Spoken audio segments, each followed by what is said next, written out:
همسر شاعر خلقی تاجیکستان سیدعلی مأمور راحت روز 25 ایون در یکی از بیمارستان‌های شهر دوشنبه در سن 72 وفات کرده است.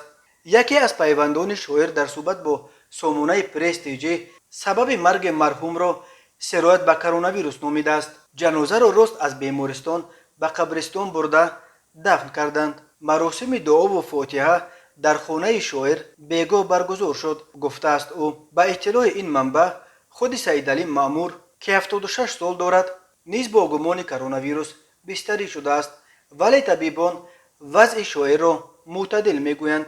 راحت همسر سیدعلی مأمور سالهای طولانی به حیث آموزگار فن زبان و ادبیات تاجیک کار کرده است.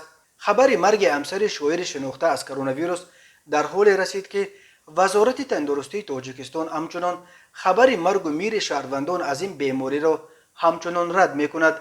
این وزارت که بعد قریب 6 ماه پایفشارانه رد کردن وجود موردهای نو کرونا ویروس روز 21 ایون بالاخره رسیدن موج نو کرونا ویروس را اعتراف کرد.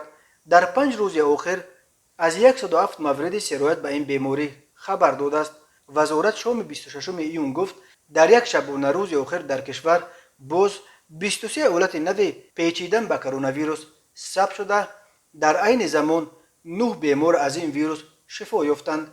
وزارت میگوید در سال 2021 در تاجیکستان یگان حالت مرگ از کرونا ویروس ثبت نشده است، ولی فقط در یک هفته آخر از تاجیکستان خبر مرگ دست کم 4 شخصیت شناخته از بین بیماران رسید. سیدعلی مأمور شاعر خلقی تاجیکستان، کارمند شایسته تاجیکستان و برنده جایزه کمسمال تاجیکستان و جایزه دولتی به نام رودکی می باشد.